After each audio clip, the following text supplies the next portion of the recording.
The fishing net tangled as I struggled to pull it aboard. Suddenly, a violent tug nearly pulled me into the water. A monstrous shape surfaced, thrashing and circling the boat. The predator's eyes gleamed with hunger, and I knew escape was futile. Hello everyone, welcome to the channel. Before we start with today's shark attack story, I want to ask for your support by subscribing to the channel. Your subscription is very important to us, so please subscribe and leave a comment letting me know where in the world you are watching from. Click the like button, and let's get into the story. Sarah Miller stood on the dock at Pennicamp Dive Center in Key Largo, her sun-bleached hair pulled back in a tight ponytail. The late afternoon sun cast long shadows across the weathered wooden planks as she faced her group of 6 eager tourists. Despite the countless times she'd given this briefing, Sarah felt a familiar flutter of excitement in her stomach. Every dive was a new adventure. "All right, folks," she began, her voice carrying a hint of her native Floridian drawl. "Before we head out, let's go over some basic safety procedures." Sarah's blue eyes scanned the group, noting their mix of anticipation and nervousness. "Remember, we're guests in the ocean. Respect the environment and the creatures that call it home." As Sarah delved into the intricacies of dive signals and buddy checks, she couldn't help but notice one participant's restlessness. A middle-aged man with a paunch that strained against his wetsuit kept glancing at his watch. "Excuse me," he interrupted, his nasally voice grating on Sarah's nerves. "Is this going to take much longer? I thought we'd be in the water by now." Sarah forced a smile, years of customer service experience kicking in. "Sarah, I understand you're eager to get started, but these safety measures are crucial. They could save your life down there." The man grumbled but fell silent. Sarah continued, "Now, as I was saying, if you encounter any marine life, maintain a safe distance. We're here to observe, not interact." As she wrapped up the briefing, the group began to load their gear onto the boat. The vessel, aptly named Sea Spirit, was a 30-foot dive boat that had seen better days, but Sarah knew its captain, Mike, kept it in top mechanical condition. Mike, a grizzled veteran of the Keys with skin like tanned leather, gave Sarah a nod as she boarded. "Ready for another one, Sarah?" "Always, Mike," she replied, helping the last of her group onto the boat. "Let's make it a good one." The engine roared to life and they pulled away from the dock. As they headed out to sea, the sun began its descent towards the horizon, painting the sky in brilliant hues of orange and pink. Sarah leaned against the railing, inhaling the salty air deeply.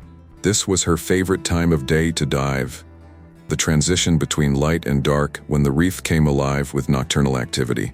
One of the tourists, a young woman named Emily, sidled up next to Sarah. "Is it always this beautiful?" she asked, her eyes wide with wonder. Sarah smiled genuinely. "Every single time," she replied, "but it never gets old." As they neared the dive site, Sarah noticed a change in the water's texture.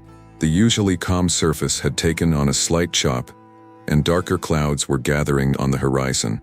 She frowned, making a mental note to keep the dive short. Mike cut the engine, and the boat drifted to a stop. "All right, Sarah," he called out. "We're here. Molasses Reef. Current's a bit stronger than usual, so keep an eye on your group." Sarah nodded, her professional demeanor sliding back into place. "Okay, everyone," she addressed the group. "Let's gear up. Remember your buddy checks."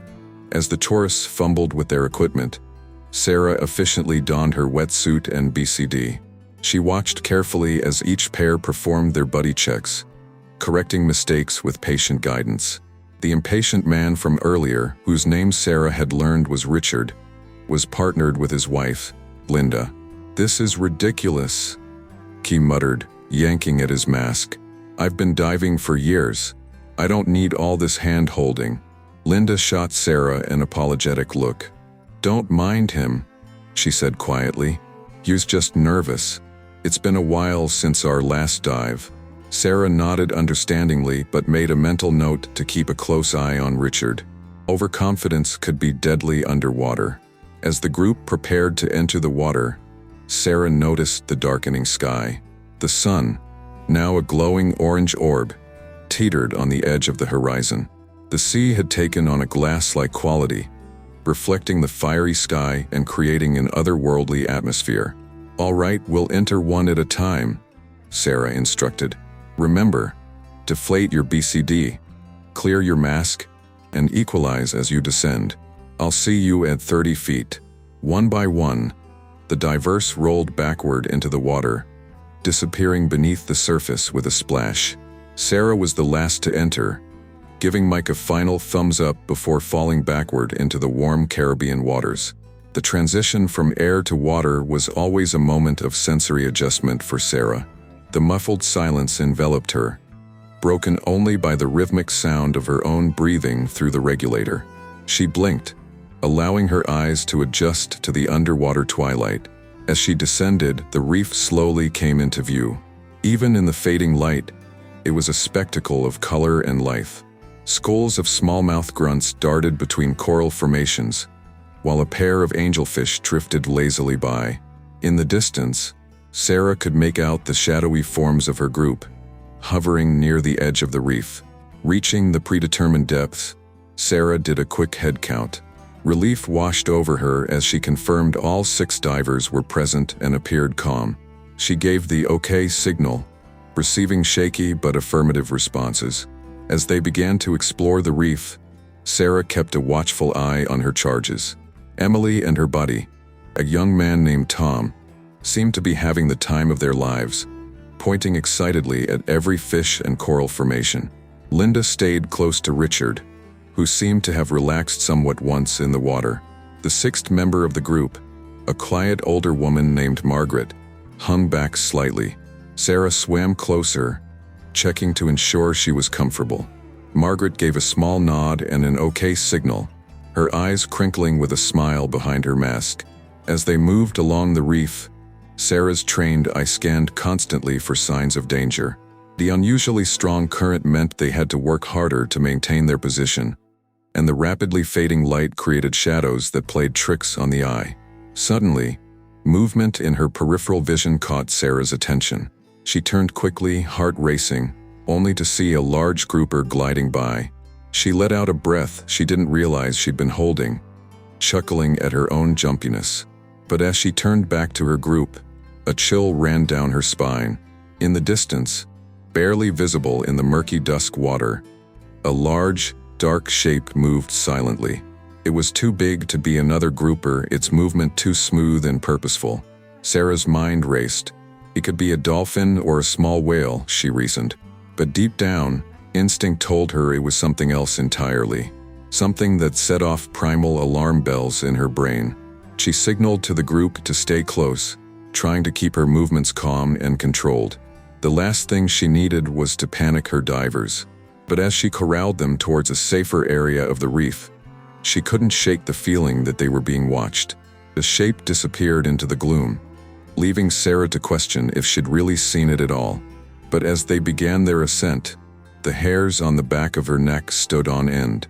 Something was out there in the darkening waters, and Sarah had a sinking feeling that their dive was about to take a terrifying turn.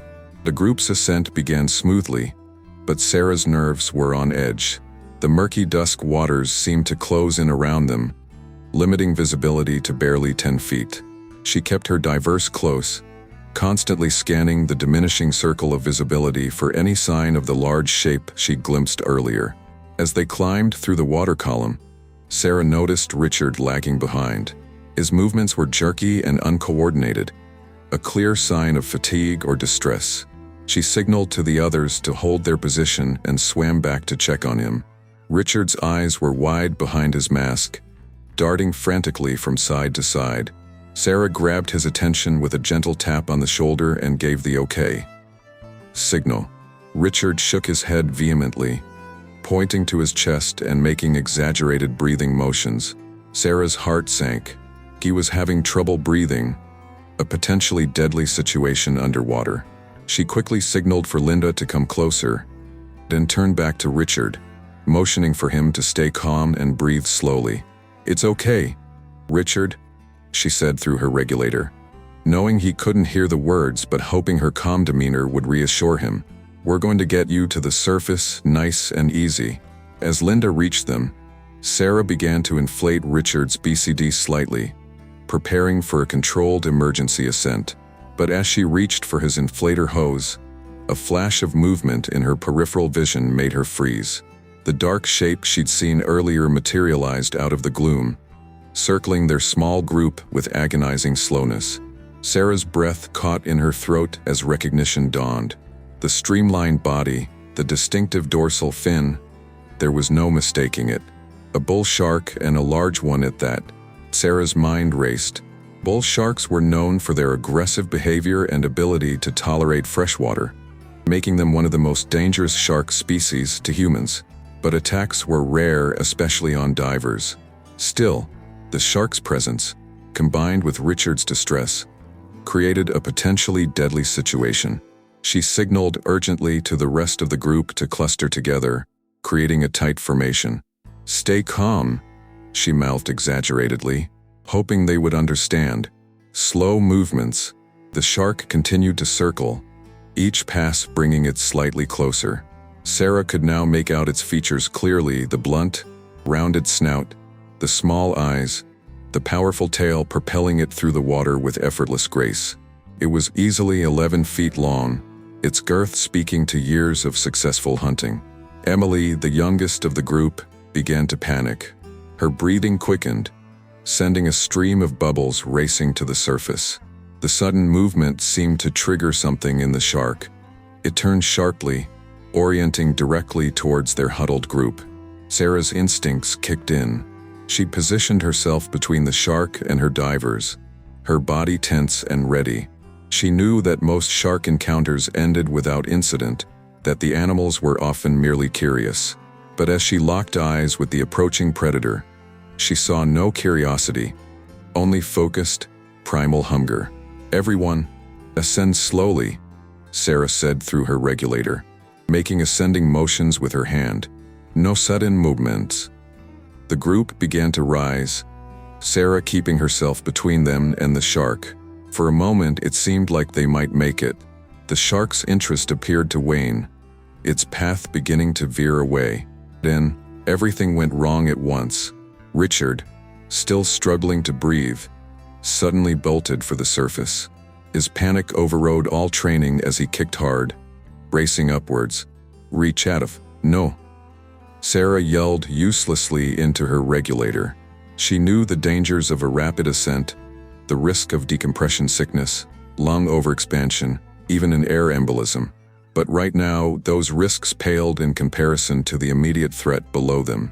The shark, startled and excited by the sudden movement, whipped around with surprising speed. Its tail churned the water as it shot towards Richard's flailing form. Sarah didn't hesitate. She rocketed after Richard, her powerful legs propelling her through the water. She had to reach him before the shark did. Time seemed to slow. Sarah could see every detail with horrifying clarity. Richard's terrified face as he looked back, the shark's mouth opening to reveal rows of serrated teeth, the other divers frozen in shock. She was so close, her hands stretched out, fingers straining to grab Richard's fin. Just a few more inches, the water erupted in a frenzy of bubbles and thrashing limbs. The shark struck with brutal force, its jaws clamping down on Richard's calf. A muffled scream filled the water, accompanied by a cloud of blood that blossomed around them. Sarah collided with the massive shark and diver, her momentum carrying her into the fray. She felt the rough skin of the shark scrape against her as she frantically tried to wedge herself between it and Richard.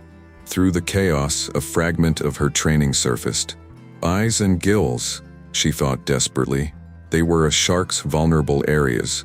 With one hand gripping Richard's BCD, she balled her other into a fist and struck at the shark's eye. The hit connected. The shark recoiled, releasing Richard momentarily. Sarah used the opportunity to fully inflate both of their BCDs, sending them shooting towards the surface. The ascent was dangerously fast, but right now the bends were the least of their worries. As they rose, Sarah caught glimpses of the scene below. The shark, recovered from her blow, was charging up after them, drawn by the scent of blood. The other divers were ascending too, but in their panic, they had scattered. They broke the surface with a splash. Richard's agonized scream finally able to be heard. "Help! Oh God! Help me!"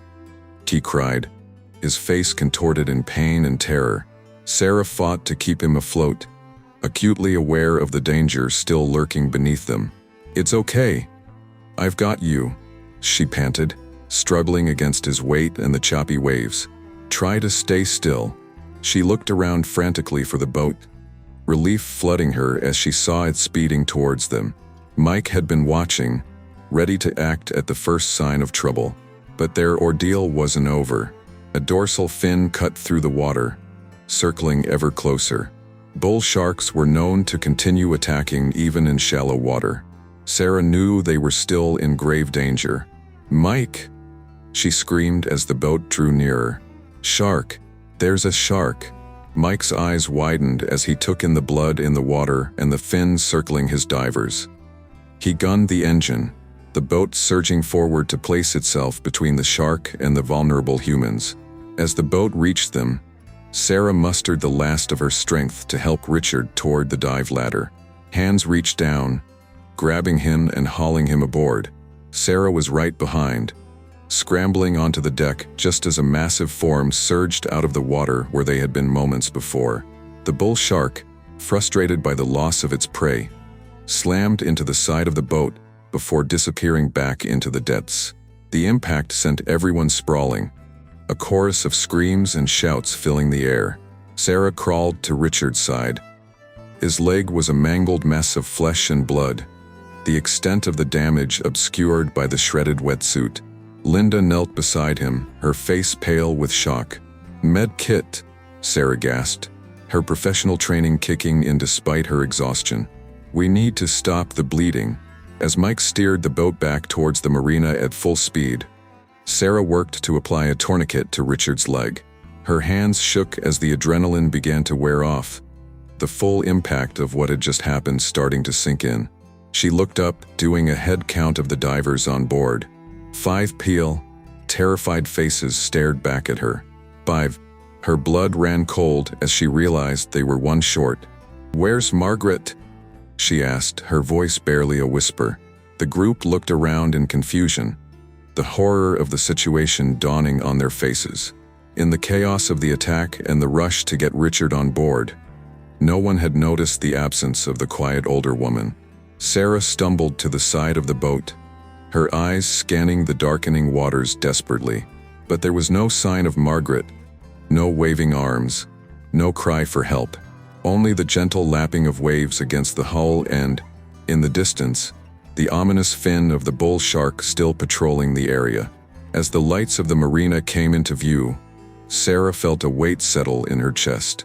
She had always known the risks of her profession, had trained for emergencies and close calls, but nothing could have prepared her for this.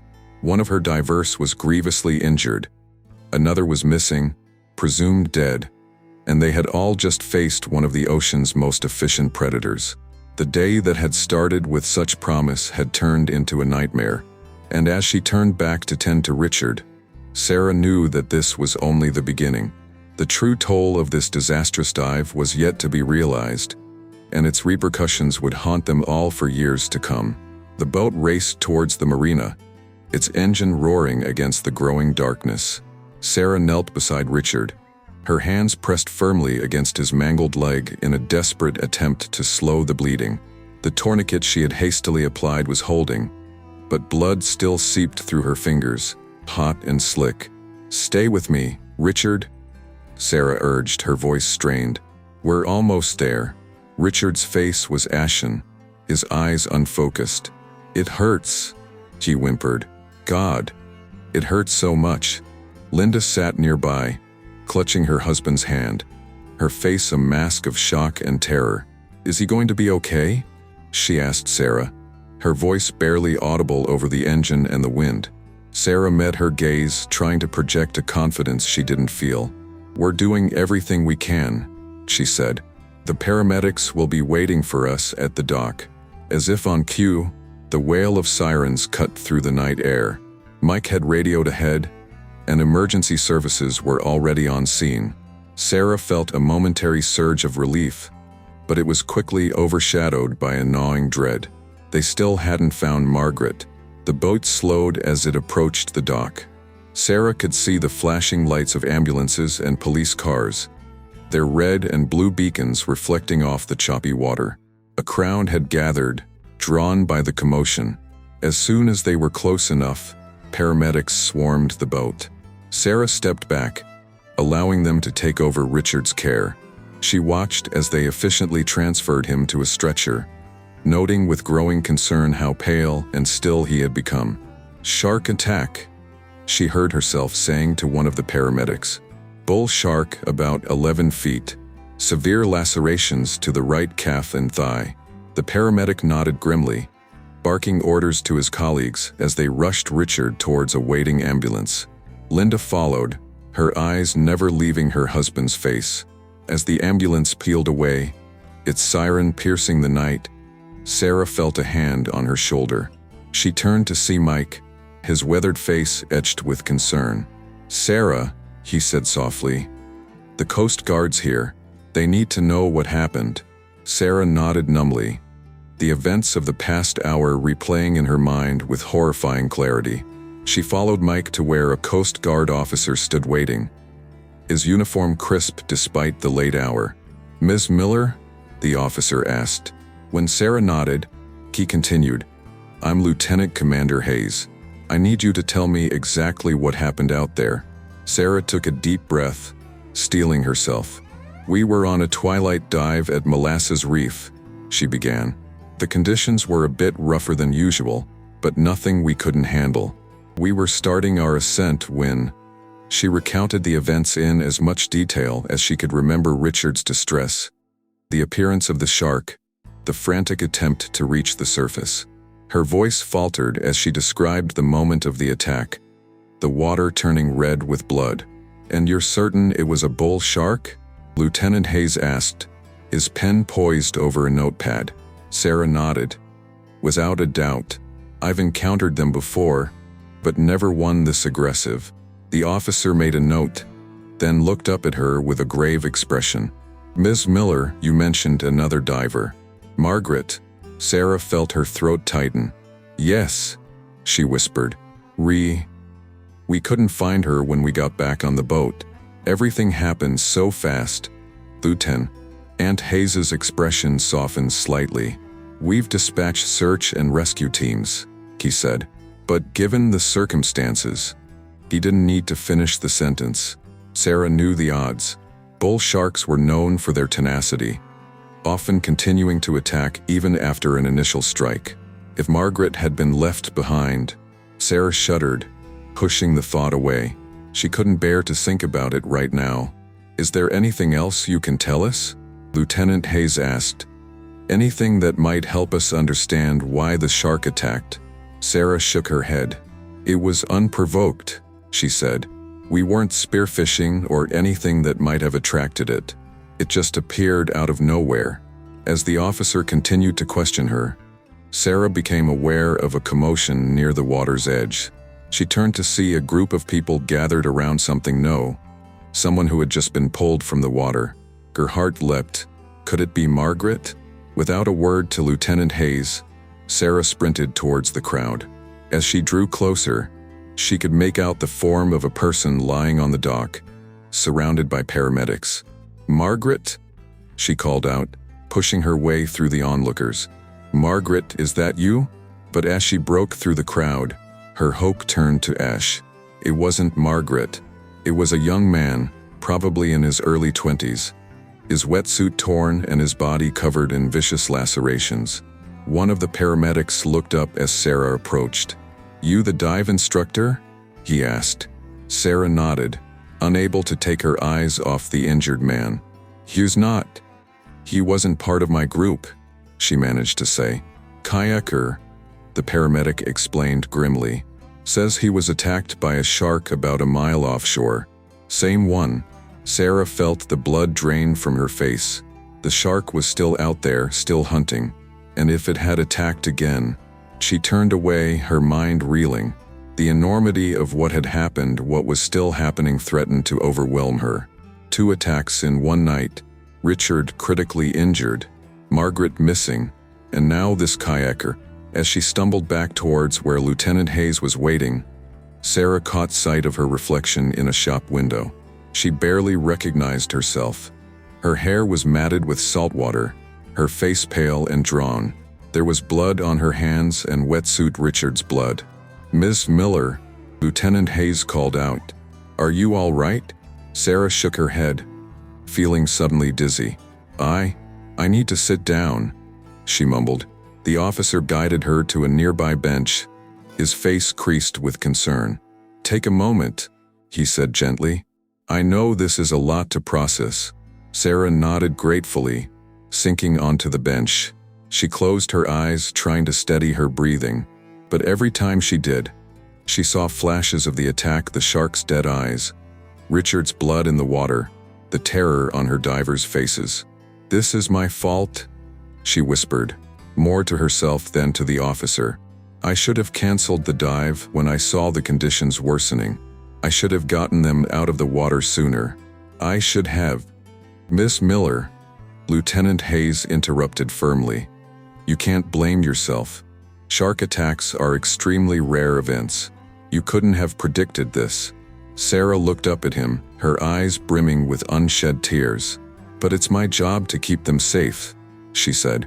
"And I failed. Oh God, what if Margaret—" She couldn't finish the sentence.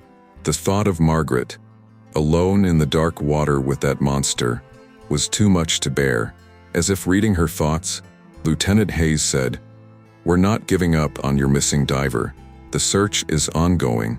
Sarah nodded, but she knew the chances of finding Margaret alive were growing slimmer by the minute. The sea was vast and unforgiving, and night had fully fallen. Even if Margaret had somehow escaped the shark, hypothermia and exhaustion were now equally deadly threats. A commotion near the ambulances drew their attention. Sarah looked up to see Emily, the young woman from her dive group, arguing with a paramedic. "I don't need to go to the hospital," Emily was insisting, her voice shrill with hysteria. "I'm fine. I just want to go home." Sarah stood up, her instructor instincts kicking in despite her exhaustion. "Excuse me," she said to Lieutenant Hayes, making her way over to Emily. As she approached, she could see that Emily was far from fine. The young woman was shaking visibly, her eyes wide and unfocused, classic signs of shock. "Emily," Sarah said softly, placing a hand on her arm. "It's okay. Let the paramedics check you out." Emily turned to her, her face crumpling. "Sarah," she sobbed. "I can't. I keep seeing it. The shark, the blood. Oh God. Is Richard going to die? And Margaret?" Sarah pulled her into a hug, feeling Emily's body shake with sobs. "Chill," she soothed. "Richard's getting the best care possible, and we're still looking for Margaret." As she held the distraught young woman, Sarah felt her own composure starting to crack. The adrenaline that had kept her going was wearing off, leaving her feeling hollow and drained. But she couldn't break down. Not yet. Her divers needed her to be strong, to be the calm in the storm. There would be time for her own grief and shock later. For now, she had to focus on the living, on Emily trembling in her arms, on Tom sitting nearby with a 1,000-yard stare, on Richard fighting for his life in the ambulance racing towards the hospital, and on Margaret, lost somewhere in the vast, dark ocean. As the night wore on and the search continued, Sarah steeled herself for what was to come. She knew that this was only the beginning. The attack would have far-reaching consequences for the victims, for their families, for the local community, and for herself. But those were worries for tomorrow. Tonight, all she could do was wait, tolt, and pray that somehow, against all odds, this nightmare would have a less tragic ending than she feared. The chaos on the dock seemed to blur into a cacophony of sirens, shouting, and the relentless lapping of waves against the shore. Sarah stood amidst it all, her mind racing, trying to process the events of the past hour. The attack replayed in her mind on a loop, the shark's sudden appearance. Richard's screams, the blood in the water. A firm hand on her shoulder jolted her back to reality. She turned to find Tom, the young man who had been Emily's dive buddy, standing beside her. His face was ashen, but his eyes held a determined glint. "Sarah," he said, his voice low and urgent. "I need to talk to you about Margaret." Sarah's heart skipped a beat. "Did they find her?" she asked, hope flaring briefly in her chest. Tom shook his head. "No, but there's something you need to know. Something I should have told you earlier, but with everything that happened." He trailed off, looking guilty. Sarah frowned, a sense of dread creeping over her. "What is it, Tom?" Tom took a deep breath. "I'm not just a tourist," he confessed. "I'm a former Navy SEAL. I've been out of the service for a few years now, but the training, it stays with you, you know." Sarah's eyes widened in surprise. "Why didn't you say anything before?" "Force of habit, I guess," Tom shrugged. "I like to keep a low profile, but that's not important right now. What's important is that I think I might be able to help find Margaret." Before Sarah could respond, Lieutenant Hayes approached, his face grim. "Ms. Miller, we've just received word from the hospital. Mr. Thompson Richard is in critical condition. The doctors are doing everything they can, but..." Sarah felt her knees go weak. She stumbled, and Tom quickly steadied her. "Is he going to make it?" she asked, her voice barely above a whisper. Lieutenant Hayes's expression said it all. "It's touch and go," he admitted. "The blood loss was severe, and there's a risk of infection. The next 24 hours will be crucial." Sarah nodded numbly, the weight of responsibility crushing down on her. She turned back to Tom. "You were saying something about Margaret?" Tom's jaw set in determination. "I want to go back out there," he said. "I've got experience in search and rescue operations. If there's any chance Margaret's still alive, we need to find her fast." Lieutenant Hayes frowned. "I appreciate your offer, sir, but we have trained professionals conducting the search. It's too dangerous for civilians to..." "With all due respect, Lieutenant," Tom interrupted. "Those professionals aren't trained for this specific situation. I've dealt with shark encounters before. I know what to look for, how to defend myself if necessary." Sarah looked between Tom and the lieutenant, her mind racing. Part of her knew it was a long shot, that the chances of Margaret still being alive were slim. But another part, the part that couldn't bear the thought of leaving one of her divers behind, latched onto this glimmer of hope. "I'm going too," she heard herself say. Both men turned to her in surprise. "Absolutely not," Lieutenant Hayes said firmly. "Miss Miller, you've been through a traumatic experience. You need to rest and let the professionals handle this." But Sarah stood her ground. "With all due respect, Lieutenant, I know these waters better than anyone. I know where the currents might have carried her, where she might have tried to find shelter. And I'm not leaving one of my divers out there alone." Tom nodded in agreement. "We'll have a better chance if we work together," he added. Lieutenant Hayes looked between them, clearly conflicted. Finally, he sighed. "I can't officially sanction this," he said, "but I understand your need to do something. If you're determined to go out there, at least let me provide you with some equipment and a radio. And you check in every 15 minutes, understood?" Sarah and Tom nodded in unison. "Thank you, Lieutenant," Sarah said, as they hurried to prepare for their impromptu rescue mission. Sarah couldn't help but feel a mix of hope and dread. She knew the odds were against them, but the thought of Margaret out there, alone and afraid, spurred her on. Mike met them at the boat, his face a mask of concern. "Sarah, are you sure about this?" he asked as they loaded gear onto the Sea Spirit. Sarah nodded grimly. "I have to try, Mike. I can't leave her out there." Mike's expression softened. "I know," he said. "Just be careful, all right? That shark's still out there somewhere." The reminder sent a chill down Sarah's spine, but she pushed the fear aside. There would be time for fear later. Right now, Margaret needed her. As they pulled away from the dock, the lights of the search and rescue boats could be seen in the distance, their beams cutting through the darkness. Sarah steered the Sea Spirit towards the area where they had last seen Margaret, her heart pounding in her chest. Tom stood at the bow, his eyes scanning the water. The beam of his powerful flashlight swept back and forth across the waves, searching for any sign of their missing diver. For what felt like hours, they crisscrossed the area, calling Margaret's name into the darkness. With each passing minute, Sarah felt her hope dwindling. The sea was vast, the night was dark, and they were looking for one person in all that emptiness. Suddenly, Tom's voice cut through the night. "There!" he shouted, pointing to starboard. "I saw something." Sarah's heart leapt as she turned the boat in the direction Tom was pointing. As they drew closer, she could make out a faint shape in the water, something pale against the dark sea. "Margaret?" she called out, her voice hoarse with emotion. "Margaret, can you hear me?" There was no response, but as they got closer, Sarah's breath caught in her throat. It was Margaret, floating face down in the water. Without hesitation, Tom dove into the sea. Sarah watched, her heart in her mouth, as he swam powerfully towards Margaret's motionless form. Every second felt like an eternity as she waited, scanning the water for any sign of the shark. Finally, Tom reached Margaret. He rolled her over, checking for signs of life.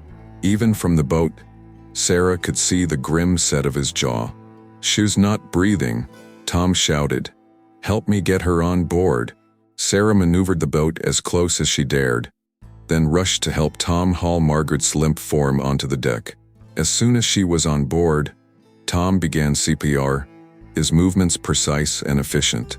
Sarah watched, her heart pounding, as Tom worked tirelessly to revive Margaret. 1 minute passed, then 2. Felt like an eternity.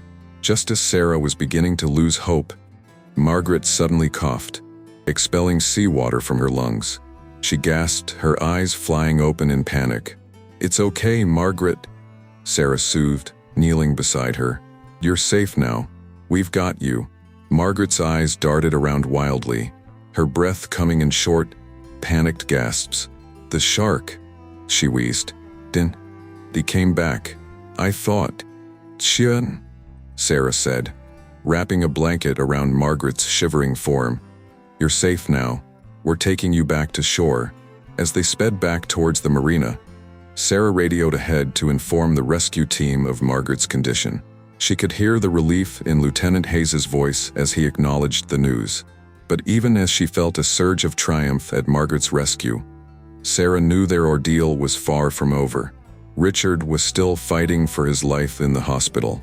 The community was reeling from the attacks, and somewhere out there, a deadly predator was still lurking in the waters. As the lights of the marina came into view, Sarah steeled herself for what was to come. The night's events had changed everything, and she knew that nothing would ever be quite the same again. But for now, she allowed herself a moment of relief. They had done the impossible. They had brought Margaret home. The Sea Spirit cut through the choppy waters, its engine roaring as Sarah pushed it to its limits. Every second counted now. Margaret lay on the deck, wrapped in thermal blankets, her breathing shallow but steady. Tom knelt beside her, monitoring her condition with the intensity of his military training. "How's she doing?" Sarah called over her shoulder, eyes fixed on the horizon where the marina's lights glimmered like distant stars. Tom's voice was tense. "She's stable, but her body temperature is dangerously low. We need to get her to the hospital ASAP." Sarah nodded grimly, her hands tightening on the wheel. The adrenaline that had fueled their rescue was beginning to ebb, leaving behind a bone-deep exhaustion. But she couldn't rest yet, not while Margaret's life hung in the balance. Suddenly, a dark shape breached the water off their port side.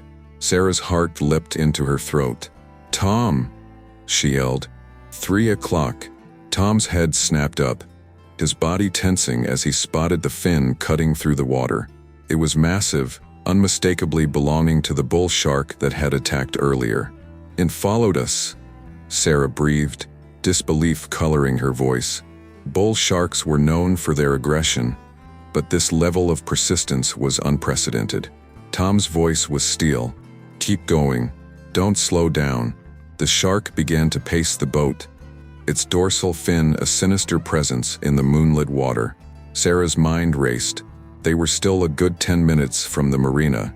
If the shark decided to attack the boat, as if reading her thoughts, a violent jolt rocked the Sea Spirit. Sarah stumbled, barely managing to keep her grip on the wheel. "It's ramming us," she shouted. Tom was already moving, his actions swift and decisive. He grabbed a gaff hook from the boat's equipment and positioned himself at the stern. "Keep her steady," he called to Sarah. "I'll try to fend it off." Another impact shuddered through the boat. Sarah heard the ominous sound of splintering wood. Water began to seep in through a crack in the hull. "We're taking on water," Sarah yelled, fear clawing at her throat. They were still too far from shore to make it before the boat sank. Tom's face was a mask of grim determination. "We need to buy time," he said, his eyes scanning the dark waters. The shark circled closer, emboldened by the scent of blood and the vibrations of the damaged boat. In a flash of movement almost too quick to follow, the shark lunged at the boat again. Tom reacted instantly, driving the gaff hook into the shark's sensitive snout with all his strength. The shark recoiled, thrashing violently. Blood darkened the water around it, but the reprieve was temporary. Enraged rather than deterred, the predator circled back for another attack. Sarah's radio crackled to life. Lieutenant Hayes's voice came through, tinged with static and urgency. "Sea Spirit, this is Coast Guard. We've dispatched a rescue helicopter to your location. ETA 5 minutes. What's your status?" Sarah snatched up the radio. "Coast Guard, this is Sea Spirit. We're under attack by the shark. Taking on water. Margaret needs immediate medical attention. We need help now." "Copy that, Sea Spirit. Hold on. Help is on the way." The shark struck again, this time on the starboard side. The impact nearly capsized the boat, sending Sarah sprawling. She scrambled back to her feet, fighting to keep the Sea Spirit on course. "Tom," she shouted, "we're not going to make it to shore. We need to abandon ship." Tom nodded grimly. "The shark will be on us in seconds if we go in the water. We need a distraction." His eyes fell on a container of fish bait. Without hesitation, he grabbed it and began dumping its contents overboard on the opposite side of the boat from where they would enter the water. "When I say go, we slip into the water on this side," Tom instructed. "Stay close to the boat. Use it as the shield." Sarah nodded, her heart pounding. She moved to Margaret's side, preparing to help the semi-conscious woman into the water. The shark, momentarily distracted by the chum in the water, circled away from the boat. Tom saw their chance. Now, they slipped into the water as quietly as possible, Sarah supporting Margaret while Tom kept watch. The cold shocked Sarah's system, stealing her breath. She could feel Margaret shivering violently against her. They clung to the side of the slowly sinking boat, watching in terror as the shark's fin cut through the water nearby. It seemed confused, circling the area where Tom had dumped the bait. Minutes stretched like hours as they floated there, every splash and ripple sending spikes of fear through Sarah's body. She could hear Margaret's teeth chattering, feel the woman's grip on her weakening. "Hold on," Sarah whispered. "Help is coming. Just hold on." As if in answer to her plea, the distant thrum of helicopter blades cut through the night air. Sarah's heart soared at the sound. The shark, startled by the noise, began to circle back towards them. Sarah's blood ran cold as she saw the massive shape gliding through the water, heading straight for them. "Tom," she said, her voice tight with fear. "It's coming." Tom's eyes narrowed. He glanced at the approaching helicopter, then back at the shark. "We need to hold it off for just a few more minutes," he said. Without warning, he pushed away from the boat, swimming directly towards the shark. Sarah wanted to scream, to call him back, but she knew what he was doing. He was making himself a target, drawing the shark away from Sarah and Margaret. The shark, sensing movement, changed course. It zeroed in on Tom, accelerating with terrifying speed. Sarah watched in horror as man and beast converged. At the last possible second, Tom dove deep, narrowly avoiding the shark's gaping jaws. He surfaced behind it, slapping the water hard to recapture its attention. The helicopter was closer now, its searchlight sweeping the water. Sarah waved frantically with one arm, still supporting Margaret with the other. The shark, enraged by Tom's evasion, charged again. This time, Tom wasn't quite fast enough. The shark's teeth grazed his leg, leaving a trail of blood in the water. "Tom!" Sarah screamed, but at that moment, the helicopter arrived overhead. Its downdraft churned the water, creating a maelstrom of waves and spray. The shark, disoriented by the sudden turbulence, veered away. A rescue diver dropped into the water, quickly securing Margaret to a rescue harness. As she was lifted to safety, a second diver entered the water near Tom. "Don't!" Tom shouted to Sarah. "I'll be right behind you." Sarah hesitated for a split second, then allowed herself to be fitted with a harness. As she was lifted from the water, she kept her eyes fixed on Tom, watching as the rescue diver helped him towards the helicopter. Finally, mercifully, they were all aboard. The helicopter banked sharply, heading for shore at top speed. Sarah collapsed into a seat, her body shaking with a mixture of relief, cold, and residual fear. She looked at Tom, noting the makeshift bandage on his leg. "You're insane," she said, a hysterical laugh bubbling up in her throat. "You know that, right?" Tom grinned weakly. Just another day at the office. As the helicopter sped towards the waiting ambulances on shore, Sarah allowed herself to believe, for the first time since this nightmare began, that they might actually survive this. Margaret was receiving emergency care from the paramedic on board. Tom's injury, while painful, didn't appear life-threatening. But as the adrenaline began to fade, the weight of everything that had happened crashed down on Sarah. Richard was still fighting for his life. The community was in shock. And somewhere out there, a deadly predator still lurked in the waters they had all once thought of as a peaceful paradise. As the lights of the hospital came into view, Sarah steeled herself for what was to come. The night's events had changed everything, and she knew that nothing would ever be quite the same again. But for now, she allowed herself a moment of relief. Against all odds, they had survived. They were going home.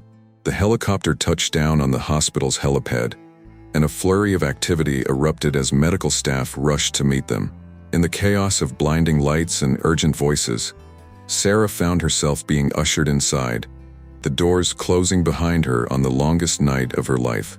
The emergency room doors burst open as Sarah was wheeled in on a gurney, the fluorescent lights overhead a harsh contrast to the dark waters she'd just left behind. The smell of antiseptic assaulted her senses, mingling with the lingering scent of salt water and fear that clung to her skin. Female, mid-30s, possible hypothermia and shock. A paramedic rattled off to the waiting air staff. Victim of a shark attack rescue operation. Sarah tried to sit up, her voice hoarse as she called out, "I'm fine. Please check on Margaret and Tom. They need help more than I do." A firm hand gently pushed her back down. "Ms. Miller, I need you to lie still," a doctor said, her voice calm but authoritative. "We need to assess you for injuries and make sure you're stable." Sarah's eyes darted around the room, trying to catch a glimpse of her companions. She saw Margaret being rushed into a trauma bay, a flurry of activity surrounding her gurney. Tom was limping alongside another doctor, his leg hastily bandaged but leaving a trail of red droplets on the pristine floor. "Richard," Sarah suddenly remembered, her heart rate spiking. There was another victim, Richard Thompson. "Is he?" The doctor checking her vitals paused, her expression softening slightly. "Mr. Thompson is in surgery. That's all I can tell you right now. Let's focus on getting you taken care of. Okay?" Sarah nodded numbly, allowing herself to be examined. As the adrenaline began to wear off, she became acutely aware of every ache in her body. Her muscles screamed from the exertion of the rescue, and she could feel the beginnings of bruises forming where the shark had slammed into the boat. Time seemed to blur as she was poked, prodded, and questioned. X-rays were taken, and 4 was started, and a warm blanket was draped over her shivering form. Through it all, Sarah's mind raced, replaying the events of the night in vivid, terrifying detail.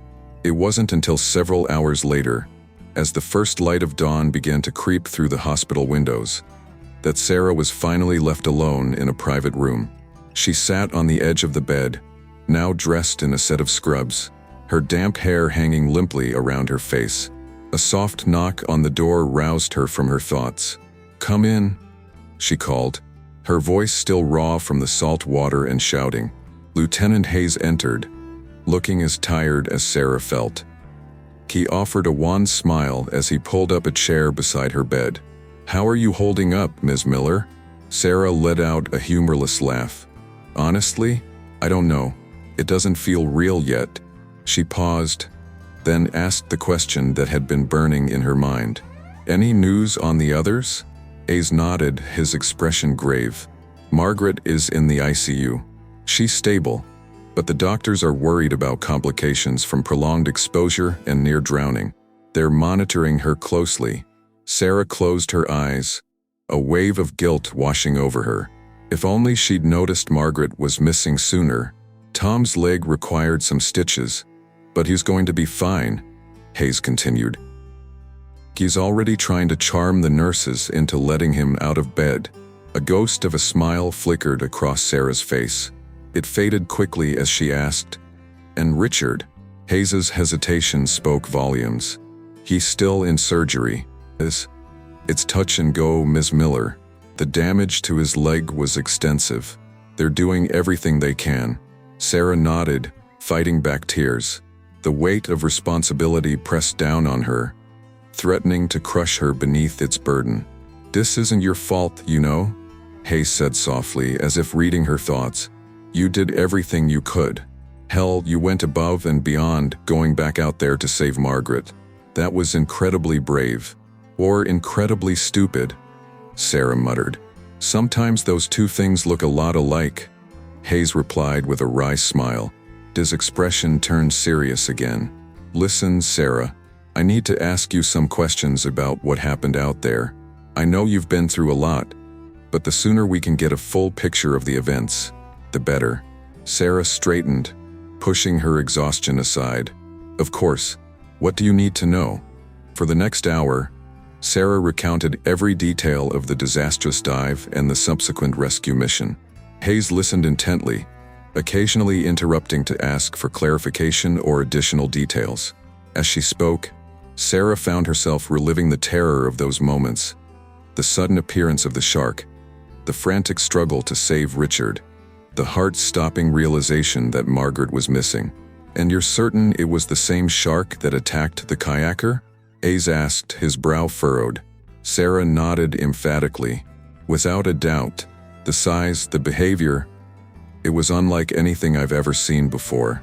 Bull sharks can be aggressive, but this was something else entirely." Hayes made a note in his notebook, his expression troubled.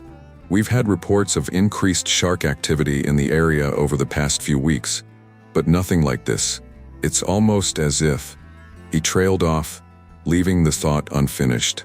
Sarah leaned forward, her curiosity piqued despite her exhaustion. "Almost as if what, Lieutenant?" Hayes shook his head. "It's probably nothing, just a theory. We'll need to consult with some marine biologists, get their take on the situation." Before Sarah could press further, there was another knock at the door. A nurse poked her head in, her eyes landing on Sarah. "Ms. Miller, there are some people here to see you. They say they're your dive group." Sarah's heart clenched. She had been so focused on Margaret, Tom, and Richard that she'd almost forgotten about the other divers. "Let them in, please," she said, her voice barely above a whisper.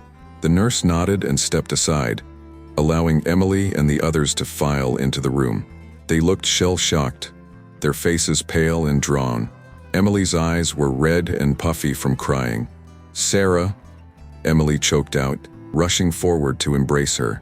"Oh God, we were so worried when we heard you'd gone back out there." Sarah returned the hug, feeling Emily's body shaking with suppressed sobs. "It's okay," she murmured, even though she knew it was far from okay. "I'm all right." As Emily stepped back, wiping her eyes, the others crowded around Sarah's bed. They bombarded her with questions about Margaret, about Richard, about what had happened after they'd been brought to shore. Sarah did her best to answer, her voice growing hoarse again as she recounted the night's events for what felt like the 100th time. As she spoke, she could see the horror and disbelief etched on their faces. "I can't believe this happened," one of the divers, a middle-aged man named David, said shakily. "One minute we were having the time of our lives, and the next." He trailed off, unable to finish the thought. The room fell into a heavy silence, each person lost in their own replay of the traumatic events. It was Emily who finally broke the silence, her voice small and uncertain. "What happens now? I mean, with the dive shop and everything?" The question hit Sarah like a physical blow. In the chaos of the attack and rescue, she hadn't even begun to consider the long-term implications. The dive shop had been her life for the past decade. Now, with a vicious shark attack making headlines, would anyone even want to dive in these waters again? I don't know," Sarah admitted, the weight of uncertainty pressing down on her. "I guess we'll have to wait and see how things play out." Lieutenant Hayes cleared his throat, drawing everyone's attention. "For now, the waters around Key Largo are closed to recreational diving and swimming. We'll be working with marine biologists and local authorities to assess the situation and determine when it's safe to reopen." Sarah nodded numbly, knowing it was the right decision but feeling a pang of loss nonetheless. The ocean had been her sanctuary, her livelihood, her passion. Now it felt tainted, dangerous in a way she'd never experienced before. As if sensing her distress, Hayes added, "This is just a temporary measure, Ms. Miller. We'll get to the bottom of this, I promise." Before Sarah could respond, there was a commotion in the hallway. The door burst open, and Linda Thompson stumbled in, her face a mask of anguish. "Sarah," she gasped, her eyes wild with fear and hope. "They told me you were here. Please, do you know anything about Richard? They won't tell me anything, and I'm going out of my mind with worry." Sarah's heart broke for the woman. She glanced at Lieutenant Hayes, silently pleading for guidance. He gave a small nod, indicating that she could share what she knew. Taking a deep breath, Sarah gestured for Linda to sit on the edge of the bed. "Richard is still in surgery," she said gently, taking the older woman's trembling hands in her own. "The doctors are doing everything they can for him. The attack, it was bad, Linda, but Richard is strong. He's fighting." Linda's face crumbled, tears streaming down her cheeks. "This is all my fault," she sobbed. "I was the one who wanted to come on this stupid trip. Richard didn't even want to dive. He was just doing it to make me happy." Sarah felt her own eyes welling up with tears. "No, Linda, this isn't your fault. It isn't anyone's fault. It was a terrible, unforeseeable accident." As she comforted Linda, Sarah caught sight of her reflection in the window. She barely recognized the woman staring back at her. Her face was pale and drawn, dark circles under her eyes speaking of the night's ordeal. But there was something else there too, a steely determination that hadn't been there before. In that moment, Sarah made a decision. Whatever happened next, she wouldn't let this tragedy define her or her love for the ocean. She would fight for Richard's recovery, for Margaret's healing, for the safety of her divers and the future of her business. The shark may have shattered the peace of their little corner of paradise, but it hadn't broken their spirit. As the first rays of sunlight began to filter through the hospital windows, Sarah allowed herself to hope. It would be a long, difficult road ahead, but they would face it together. The ocean, with all its beauty and danger, had taught her one undeniable truth. Life, like the tides, ebbs and flows. This was just one dark wave, They would ride it out and emerge stronger on the other side. As the room filled with the quiet murmurs of her divers comforting each other and Linda's muffled sobs, Sarah closed her eyes, sending up a silent prayer for Richard's survival and for the strength to face whatever challenges lay ahead. The worst night of her life was over, but the true test was just beginning. The harsh fluorescent lights of the hospital corridor seemed to pulse in time with Sarah's throbbing headache. She leaned against the wall outside Richard's ICU room, her body screaming for rest but her mind refusing to quiet. The events of the past 12 hours played on a relentless loop in her head, each replay bringing fresh waves of guilt and anxiety. A gentle touch on her arm startled her from her thoughts.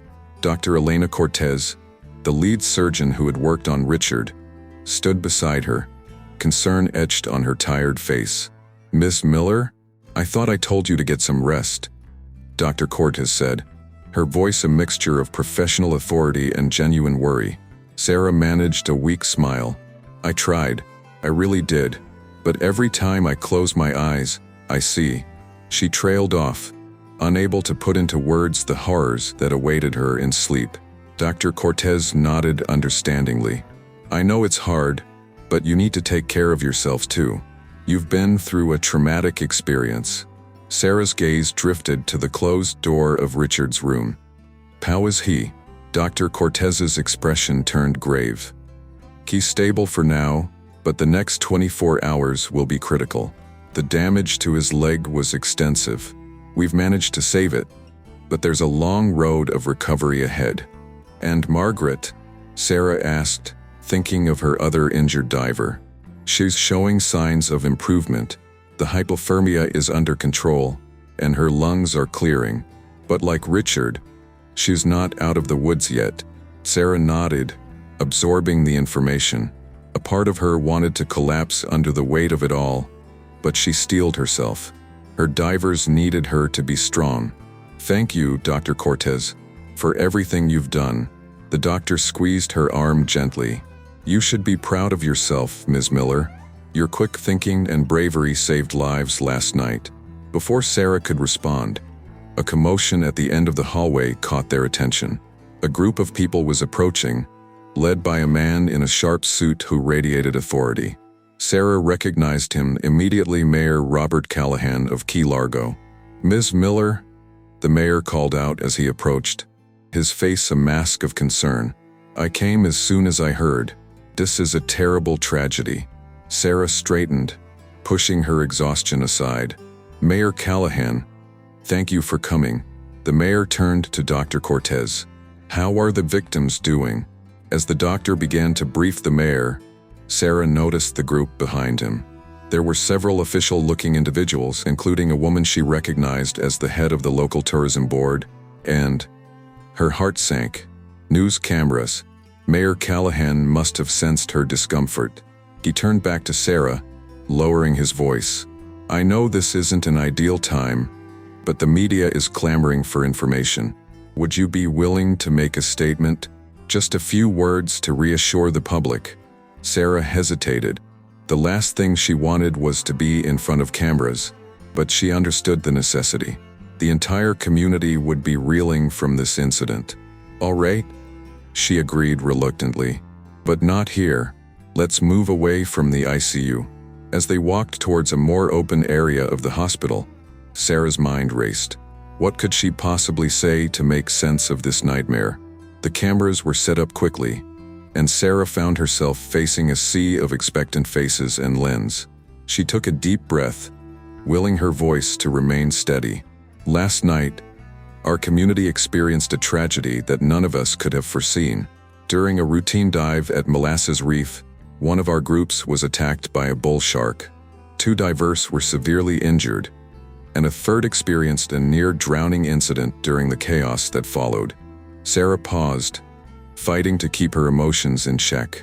"I want to assure everyone that we are doing everything in our power to support the victims and their families." The bravery and quick thinking of many individuals, including fellow divers and our incredible emergency responders, prevented this incident from becoming even more tragic. She could see the reporters itching to ask questions, but she pressed on. "At this time, The waters around Key Largo are closed to recreational diving and swimming.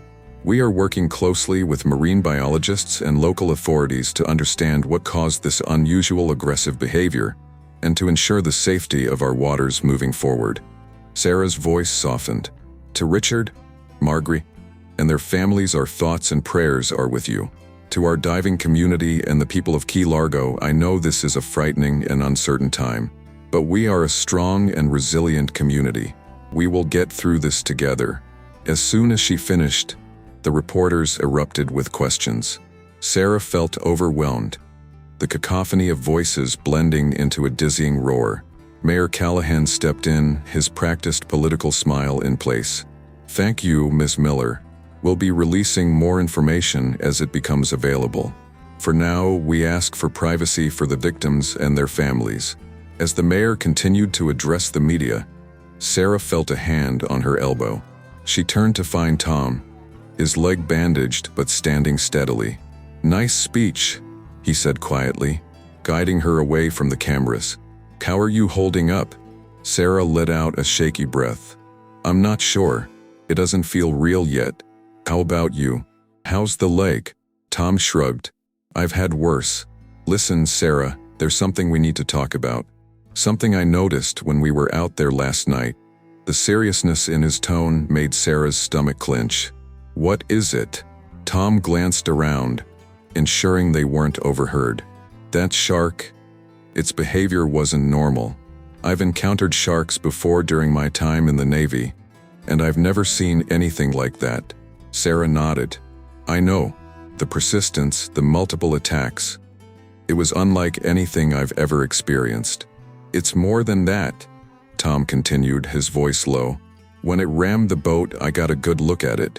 There was something off about its eyes, and there was a strange marking on its dorsal fin. Almost like... He trailed off, shaking his head. It's crazy. I must have imagined it in the heat of the moment. What? Sarah pressed. What did you think you saw? Tom met her gaze, his eyes troubled. It almost looked like a tag of some kind, but not like any wildlife tag I've ever seen. Before Sarah could respond, a nurse approached them. Ms. Miller, there's a call for you at the nurse's station. Someone from the National Marine Fisheries Service. Sarah frowned, puzzled. I'll be right there. Tom, we'll finish this conversation later, okay? As she followed the nurse, Sarah's mind whirled with questions. What had Tom really seen out there? And why was the National Marine Fisheries Service calling her? At the nurse's station, Sarah picked up the phone with trepidation. This is Sarah Miller. Ms. Miller, this is Dr. James Hawkins from the NMFS. A deep voice responded.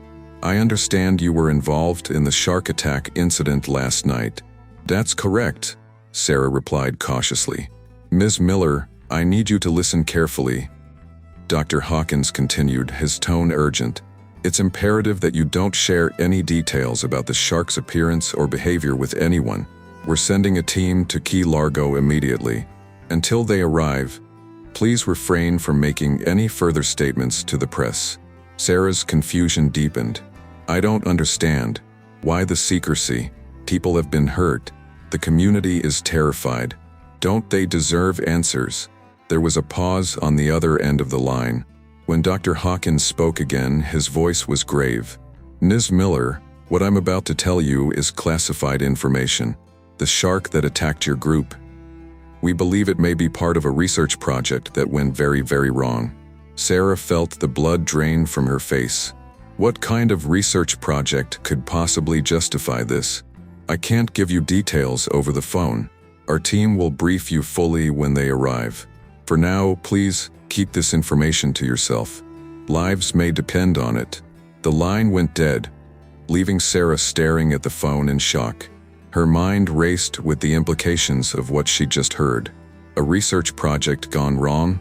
Classified information? What had they stumbled into? As she slowly replaced the receiver, Sarah caught sight of her reflection in a nearby window. The woman staring back at her looked haunted, the weight of this new knowledge adding to the already heavy burden on her shoulders. She thought of Richard, fighting for his life in the ICU, of Margaret, slowly recovering from her near-death experience, of the terrified looks on her divers' faces, of Tom's strange observations about the shark. Sarah straightened her shoulders, a new determination settling over her. Whatever was going on, whatever secrets were lurking beneath the surface of this tragedy, she would get to the bottom of it. She owed it to her divers, to her community, and to herself. As she turned away from the nurse's station, Sarah's gaze fell on the TV in the waiting area. The local news was showing footage of the beach, now cordoned off with police tape. The headline at the bottom of the screen read, "Killer Shark Terrorizes Key Largo Waters Closed Indefinitely." Sarah watched as beachgoers were turned away, their faces a mixture of disappointment and fear. She saw the empty dive boats bobbing in the marina, a stark reminder of the livelihoods at stake. And beyond it all, she saw the ocean beautiful, mysterious, and now tinged with a new sense of danger. The road ahead would be challenging, filled with unanswered questions and unexpected dangers. But as Sarah stood there, watching the familiar scenes of her beloved Key Largo transformed by tragedy, she made a silent vow. She would uncover the truth, whatever it took. For Richard, for Margaret, for her divers, and for the community that had become her home. The shark may have drawn first blood, but Sarah Miller was far from defeated. The real battle was just beginning. The fluorescent lights of the hospital cafeteria cast a sickly pallor over Sarah's untouched cup of coffee. She stared into the murky liquid, her mind a whirlpool of conflicting thoughts and emotions. The events of the past 24 hours played on repeat in her head, each replay bringing fresh waves of guilt, fear, and confusion. A tray clattered onto the table, startling Sarah from her reverie. Tom slid into the seat across from her, his face etched with concern. "You look like hell," he said bluntly, pushing a sandwich towards her. "Eat something." Sarah managed a weak smile. "Thanks for the compliment. You're not exactly looking like a spring chicken yourself." Tom shrugged, wincing slightly as the movement pulled at his injured leg. "Yeah, well, near-death experiences tend to do that to a person." They sat in silence for a moment, the weight of their shared ordeal hanging heavy between them. Sarah picked at the sandwich, her appetite non-existent but knowing she needed to keep her strength up. "Any news?" Tom asked quietly, his eyes darting around the nearly empty cafeteria. Sarah leaned in, lowering her voice. "The team from the National Marine Fisheries Service arrived an hour ago. They're in a closed-door meeting with the mayor and some other officials right now." Tom's brow furrowed. "And they still haven't told you anything more about this supposed research project?" Sarah shook her head, frustration evident in her voice. "Nothing. They're being incredibly tight-lipped about the whole thing. But I overheard one of them talking on the phone. They mentioned something about containment and potential breaches." "Tom, what the hell have we stumbled into?" Before Tom could respond, Sarah's phone buzzed. She glanced at the screen, her face paling. "It's Linda, Richard's wife." She took a deep breath before answering. "Linda, is everything okay?" Linda's voice came through, thick with emotion. "Sarah, he's awake. Richard's awake. The doctors say he's asking for you." Sarah's heart leapt into her throat. "I'll be right there." She ended the call, meeting Tom's questioning gaze. "Richard's conscious. He wants to see me." Tom nodded, understanding the mixture of relief and apprehension in Sarah's eyes. "Go. I'll see what I can find out about our mysterious government friends." As Sarah hurried towards the ICU, her mind raced. What would she say to Richard? How could she possibly face him after what had happened? She paused outside his room, steeling herself before gently pushing the door open. A sight that greeted her made her heart clench.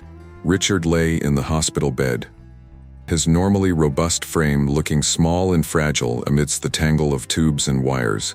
His right leg, heavily bandaged, was elevated on a pillow. Linda sat beside him, clutching his hand. She looked up as Sarah entered, her eyes red-rimmed but filled with gratitude. "Sarah, thank God you're here." Richard turned his head slowly, his eyes focusing on Sarah. A weak smile played at his lips. "K there, shark bait," the nickname, once a playful jab at Sarah's profession, now carried a weight of irony that threatened to crush her. She felt tears welling up in her eyes.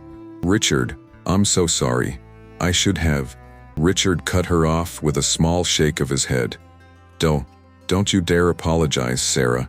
You saved my life out there." Sarah moved closer to the bed, her voice barely above a whisper. "But if I had been more careful, if I had noticed the danger sooner." "Stop," Richard said firmly, his voice stronger now. "I've been diving long enough to know the risks. What happened out there? It wasn't normal. That shark, it was..." He trailed off, his brow furrowing as if trying to grasp a fleeting memory. Sarah leaned in, her heart racing. "What about the shark, Richard? What do you remember?" Richard's eyes seemed to cloud over, his gaze becoming distant. It was so fast, so aggressive, but there was something else, something unnatural about it. Linda squeezed his hand, her voice gentle. "Honey, you're tired. Maybe you should rest." But Sarah pressed on, her instincts telling her this was important. "Unnatural how, Richard?" Richard's eyes snapped back to Sarah's, suddenly clear and focused.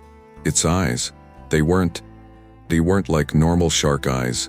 They were almost mechanical, and there was something on its fin, a device of some kind. Sarah felt a chill run down her spine, remembering Tom's similar observations. "Richard, this is important. Did you see anything else unusual? Anything at all?" Richard opened his mouth to respond, but a sudden commotion in the hallway interrupted them. The door burst open, and two men in dark suits entered, followed by a flustered-looking nurse. "I'm sorry," the nurse stammered. "They insisted." One of the men cut her off, flashing a badge. "Agent Daniels, National Security Agency. We need to speak with Mr. Thompson." "Hello." Sarah felt her blood run cold. "The NSA? What did they have to do with a shark attack?" Linda stood up, her voice shaking with anger. "Now wait just a minute. My husband has just woken up from a traumatic injury. He needs rest, not an interrogation." Agent Daniels' expression remained impassive. "Ma'am, I understand your concern, but this is a matter of national security. We need to debrief Mr. Thompson immediately." Sarah stepped forward, placing herself between the agents and Richard's bed. "You're in no condition for this. Whatever questions you have can wait until he's stronger." The second agent, who had remained silent until now, spoke up. His voice was cold, almost threatening. "Miss Miller, I suggest you step aside. Don't make this more difficult than it needs to be." The tension in the room was palpable. Sarah could feel her heart pounding, her mind racing to understand what was happening. Why was the NSA involved? What did they know about the shark attack? Just as the situation seemed about to escalate, a new voice cut through the tension. "I believe I can help clarify things." All heads turned to see Dr. James Hawkins from the National Marine Fisheries Service standing in the doorway. His expression was grim as he surveyed the scene. "Gentlemen," he addressed the NSA agents, "I understand your urgency, but Mr. Thompson is still recovering from a severe trauma. Perhaps we could arrange a compromise." Agent Daniels looked like he was about to object, but Dr. Hawkins pressed on. "I propose that Ms. Miller and I stay while you conduct your interview. We're both involved in this investigation, and Mr. Thompson might feel more comfortable with familiar faces present." There was a tense moment of silence as the agents seemed to consider this. Finally, Agent Daniels gave a curt nod. "Fina, but the wife leaves." Linda started to protest, but Richard squeezed her hand. "It's okay, honey. I'll be alright. Sarah will stay with me." As Linda reluctantly left the room, shooting a worried glance over her shoulder, Sarah felt a sense of dread settling in her stomach. Whatever was about to be revealed, she had a feeling it would change everything. Dr. Hawkins closed the door behind Linda, then turned to face the room. His eyes met Sarah's, and she saw a mix of apprehension and resignation in them. "Mr. Thompson," he began, his voice gentle but firm, "I know you've been through a terrible ordeal, but we need to know exactly what you saw out there. Every detail, no matter how strange or insignificant it might seem." Richard nodded slowly, his eyes darting between the faces surrounding his bed. "I've been diving for years," he said, his voice hoarse. "I've seen sharks before, but this was different." He described the attack in halting words, the unnatural speed and aggression of the shark, the strange glint in its eyes, the device he thought he glimpsed on its fin. As he spoke, Sarah watched the NSA agents exchange meaningful glances. When Richard finished, there was a heavy silence in the room. Agent Daniels cleared his throat. "Mr. Thompson, what you've just described is classified information. You understand that you cannot share these details with anyone outside this room." Richard's brow furrowed in confusion. "Classified? What are you talking about?" "It was a shark attack." Dr. Hawkins stepped forward, his expression grave. "I'm afraid it's more complicated than that, Mr. Thompson. The shark that attacked you was not entirely natural." Sarah felt her breath catch in her throat. "What do you mean, not entirely natural?" Dr. Hawkins sighed heavily. "Several years ago, the government initiated a top-secret project aimed at enhancing marine predators for potential military applications. The shark you encountered was one of our test subjects." The room seemed to spin around Sarah. She gripped the edge of Richard's bed to steady herself. "You're telling me that thing was some kind of... what? Cyborg shark?" "We prefer the term bio-enhanced marine predator," the second NSA agent said coldly. Richard's voice was barely above a whisper. "My God, what have you people done?" Dr. Hawkins had the decency to look ashamed. The project was supposed to be tightly controlled. The enhanced sharks were never meant to be released into open waters. "We're still trying to determine how this one escaped and made its way to Key Largo." Sarah felt a surge of anger rising within her. "People almost died because of your project. Margaret is still fighting for her life. Richard may never fully recover. And for what? Some twisted military experiment." Agent Daniels stepped forward, his voice hard. "Ms. Miller, I understand you're upset, but I need to make something very clear. This information does not leave this room. If word of this project gets out, the consequences would be severe for everyone involved." The threat in his words was unmistakable. Sarah met his gaze unflinchingly. "Are you threatening us?" "Consider it a friendly warning," he replied. "Cooperate with our investigation. Keep quiet about what you've learned, and we'll make sure you're compensated for your inconvenience." Sarah felt a cold fury building inside her. Inconvenience? Lives have been destroyed. An entire community is living in fear. And you think you can just throw money at the problem and make it go away? Dr. Hawkins raised his hands in a placating gesture. "We understand your frustration, Miss Miller, but right now our priority has to be containment. We need to locate and neutralize the escaped subject before it can cause any more harm." Richard spoke up, his voice weak but determined. "And what about the people it's already harmed? What about the other divers, the community? Don't they deserve to know the truth?" Agent Daniels' expression hardened. "The truth, Mr. Thompson, is often a luxury we can't afford. For the greater good, some secrets must remain buried." As Sarah looked around the room at Richard's pale, determined face, at Dr. Hawkins' conflicted expression, at the cold, impassive stares of the NSA agents, she knew that this was just the beginning of a much larger battle. The shark may have been the immediate threat, but the real danger lurked in the shadowy world of government secrets and military experiments. And Sarah realized, with a mixture of fear and resolve, that she was now caught in the middle of it all. Whatever happened next, one thing was clear. The peaceful life she had known in Key Largo was over. A new chapter was beginning, one filled with danger, secrets, and the fight for truth. And Sarah Miller was determined to see it through, no matter the cost.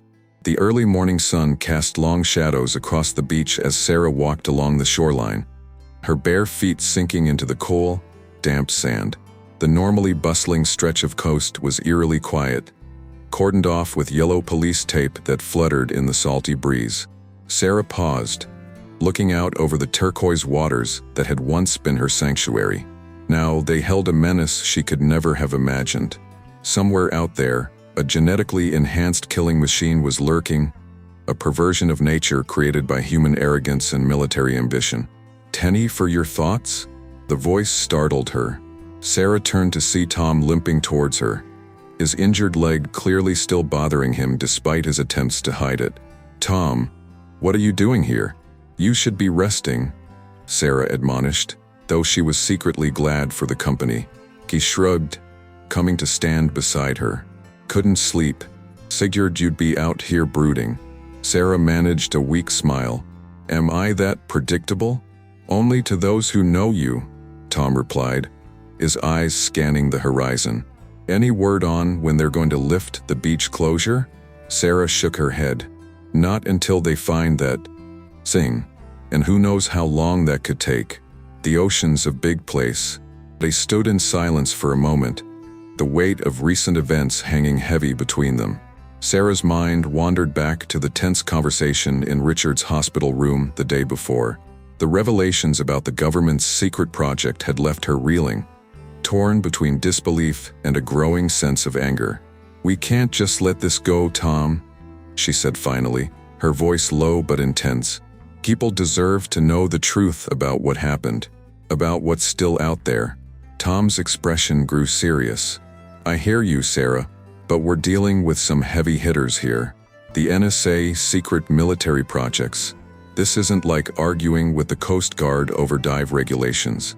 Sarah turned to face him, her eyes blazing with determination. "So what, we just roll over? Pretend none of this ever happened?" "I can't do that, Tom. I won't." Before Tom could respond, the shrill ring of Sarah's phone cut through the morning air. She fished it out of her pocket, frowning at the unknown number on the screen. "Hello, Miss Miller," a woman's voice, unfamiliar and tense. "My name is Dr. Eliza Chen. I'm a marine biologist with the Oceanographic Institute. We need to talk." Sarah's pulse quickened. "About what?" "Not over the phone," Dr. Chen replied, her voice dropping to a near whisper. "Meet me at the old lighthouse in an hour. Come alone. And Ms. Miller, be careful who you trust." The line went dead before Sarah could respond. She lowered the phone slowly, her mind racing. "Who was that?" Tom asked, his brow furrowed with concern.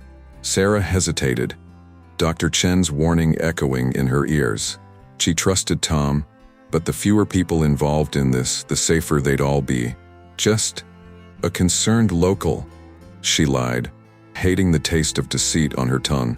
"Listen, I need to go take care of some things at the dive shop. Will you be okay getting back?" Tom nodded, though his expression suggested he didn't entirely believe her. "Yeah, I'll be fine. Sarah, be careful, all right?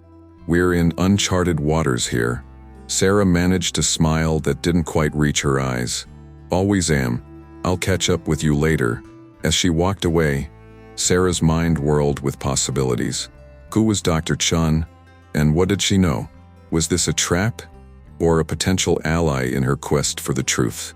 An hour later, Sarah stood at the base of the old lighthouse, its weathered exterior a testament to the countless storms it had weathered.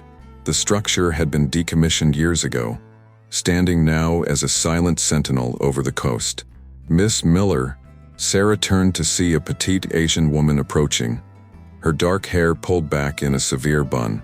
Despite the warm weather, she wore a light jacket, her hands shoved deep in its pockets. "Dr. Chen, I presume?" Sarah extended her hand, which the scientist shook briefly. "Thank you for coming," Dr. Chen said, her eyes darting around nervously. "We should talk inside. It's safer." Sarah followed her into the lighthouse, the musty smell of disuse hitting her as they climbed the spiral staircase. At the top, Dr. Chen led her into the old keeper's quarters, now stripped bare save for a few rickety chairs and a table covered in dust. "I'm sorry for the cloak and dagger routine," Dr. Chon said as she closed the door behind them. "But after what happened to Dr. Ramirez, I can't be too careful." Sarah's interest peaked. "Dr. Ramirez?" Dr. Chen's face fell. "My colleague, T. He was involved in the initial stages of Project Leviathan. That's what they called it, the Shark Enhancement Program. When he realized the full scope of what they were doing, he tried to blow the whistle. 3 days later, he disappeared. The official story is that he had a diving accident." A chill ran down Sarah's spine. "You think he was silenced?" Dr. Chun nodded grimly. "I know he was. That's why I reached out to you, Ms. Miller. You've seen firsthand what these people are capable of. I need your help to expose the truth." Sarah leaned forward, her voice urgent. "Tell me everything." For the next hour, Dr. Chun laid out a tale that seemed more like science fiction than reality. Project Leviathan, she explained, had begun as a study into shark behavior and biology. But as military funding poured in, the focus shifted to enhancement and control. "They didn't just modify the sharks physically," Dr. Chun said, her voice trembling with a mixture of awe and horror. "They found a way to influence their behavior, to direct their aggression. The device you saw on the fin, it's a neural interface, allowing for remote command and control." Sarah felt sick to her stomach. "So the attack on our dive group may not have been entirely random," Dr. Chin finished. "I can't prove it, but I suspect they're using real-world scenarios to test the shark's capabilities." "My God," Sarah breathed. "How many of these things are out there?" Dr. Chun shook her head. "I don't know for certain. At least a dozen, maybe more. But here's the real kicker, Ms. Miller. The modifications they've made, they're heritable. If these enhanced sharks breed with the local population..." She didn't need to finish the thought. Sarah could see the potential catastrophe unfolding in her mind's eye, a growing population of hyper-aggressive, controllable apex predators unleashed upon the world's oceans. "We have to stop this," Sarah said, her voice filled with resolve. "We need evidence, something concrete we can take to the authorities, the media." Dr. Chun pulled a flash drive from her pocket. "I've been collecting data, internal memos, anything I could get my hands on without raising suspicion. It's all here, but it's not enough. We need irrefutable proof." Sarah's mind raced. "The shark, if we can capture it, or at least get clear footage of the modifications, it would blow the whole thing wide open." Dr. Chun nodded. "But it's incredibly dangerous. These sharks are faster, stronger, and more aggressive than anything you've ever encountered. And if the people behind this project realize what we're up to..." The unspoken threat hung in the air between them. Sarah thought of Richard, still recovering in the hospital, of Margaret, whose life had been forever altered by the attack, of her divers, her community, living in fear of the waters that had once been their livelihood. "I'll do it," Sarah said, her voice steady despite the fear churning in her gut. "Whatever it takes, I'll help you expose this." Dr. Chen's relief was palpable. "Thank you, Miss Miller. I was hoping you'd say that. I have a plan, but it's risky. We'll need specialized equipment, a boat that won't be missed, and most importantly, a team we can trust absolutely." Sarah thought of Tom, of his military background and unwavering loyalty. "I might know someone who can help, but Dr. Chen, Eliza, you should know that by involving me, you're putting yourself at risk too. These people, they've already threatened me and my diverse." Eliza's expression hardened.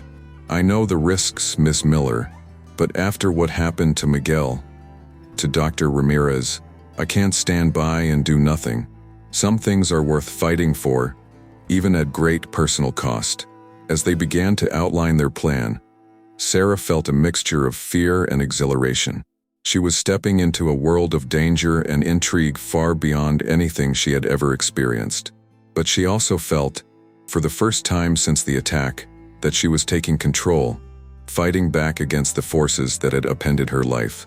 Hours later, as the sun began to set, Sarah left the lighthouse with a sense of purpose she hadn't felt in days. The flash drive Dr. Chun had given her felt like it was burning a hole in her pocket, its contents a ticking time bomb of classified information. As she walked along the beach towards her dive shop, Sarah's mind whirled with the tasks ahead. They would need specialized underwater cameras, shark cages reinforced beyond standard specifications, a boat that could handle the heavy equipment without drawing attention. Lost in thought, she almost didn't notice the black SUV parked in front of her shop until she was nearly upon it. Her step faltered as she recognized Agent Daniels from the NSA stepping out of the vehicle. "Miss Miller," he called out, his tone deceptively casual. "I was hoping we might have a word." Sarah's heart raced, but she kept her expression neutral. "Agent Daniels, what can I do for you?" He gestured towards the shop. "Perhaps we could speak inside? Some matters are best discussed in private." Fighting to keep her hands from shaking, Sarah unlocked the door to her dive shop. The familiar smell of neoprene and sea salt usually brought her comfort, but now it felt like entering a trap. Agent Daniels followed her inside, his eyes scanning the premises with calculated interest. "Quaint little operation you have here, Ms. Miller. It would be a shame if anything were to disrupt it." The threat in his words was thinly veiled. Sarah turned to face him, squaring her shoulders. "Is there something specific you wanted to discuss, Agent Daniels? Or did you just come here to make vague threats?" His smile didn't reach his eyes. "Direct. I like that." "Very well, Ms. Miller, I'll be blunt. We know you met with Dr. Chun today." Sarah felt her blood run cold, but she fought to keep her expression neutral. "I meet with a lot of people, Agent Daniels. It comes with running a business in a tourist town." "Let's not play games," Daniels said, his voice hardening. "Dr. Chun is involved in matters of national security. Any information she may have shared with you is classified at the highest levels. I'm here to remind you of the consequences of disseminating such information." Sarah's mind raced. How had they known about the meeting? Had they followed her? Bugged her phone? The implications were terrifying. "I'm aware of the classification levels, Agent Daniels," she said carefully. "As I told you in the hospital, I have no intention of speaking about these matters publicly." Daniels stepped closer, invading her personal space. "See that you don't, Miss Miller. You're walking a very fine line here. It would be in your best interest and the best interest of your friends and family to forget anything Dr. Chun may have told you. Focus on rebuilding your business, on helping your community heal. Leave the matters of national security to those equipped to handle them." Sarah met his gaze, refusing to be intimidated despite the fear coursing through her. "Is that all, Agent Daniels? I have a lot of work to do, what with the beaches being closed and all." For a moment, she thought he might say more, might escalate the confrontation. But then he stepped back, adjusting his tie. "Just a friendly reminder, Ms. Miller. We'll be keeping an eye on things here. For everyone's safety, of course." As he turned to leave, Sarah couldn't resist one parting shot. "You know, Agent Daniels, for all your talk of national security, I can't help but wonder, who's keeping us safe from you?" He paused at the door, looking back at her with an unreadable expression. "Be careful, Ms. Miller. The waters you're treading are far deeper and more dangerous than you realize." With that, he was gone, leaving Sarah alone in her shop, her heart pounding and her mind reeling. She leaned against the counter, taking deep breaths to calm herself. The game had changed. It wasn't just about exposing the truth anymore. It was about survival. Sarah realized with crystal clarity that she was now in a battle, not just against a genetically enhanced shark, but against a shadowy government organization willing to go to any lengths to protect its secrets. As the gravity of her situation settled over her, Sarah's resolve only strengthened. She couldn't back down now, not when so much was at stake. Reaching for her phone, she dialed Tom's number. "Tom? The Sarah. We need to talk. Not over the phone. Meet me at the marina in an hour. And Tom, be careful. I think we're being watched." As she ended the call, Sarah's gaze fell on a framed photo on her desk. It showed her and her dive team, All smiles and excitement before a dive. Richard was there, his arm around Linda. Margaret stood to the side, her quiet presence a steady force. They all looked so happy, so unaware of the danger that had been lurking beneath the surface. Sarah picked up the photo, her fingers tracing the faces of her friends. "I promise," she whispered to the smiling images. "I'll make this right, whatever it takes." Setting the photo down, Sarah began to gather the equipment she'd need for the dangerous mission ahead. As she worked, she could almost feel the weight of unseen eyes upon her, the pressure of forces beyond her control closing in. But Sarah Miller had faced down a monster of the deep and lived to tell the tale. She wouldn't be cowed by men in suits with veiled threats. The truth was out there, swimming in the waters she called home, and she was going to find it. As the sun set over Key Largo, casting long shadows across the dive shop, Sarah steeled herself for the fight ahead. The peaceful life she had known was over, replaced by a high-stakes game of cat and mouse with forces she was only beginning to understand. But she wasn't alone. With Tom's help, Dr. Chen's information, and her own unwavering determination, Sarah was ready to dive into the depths of this conspiracy, no matter where it led.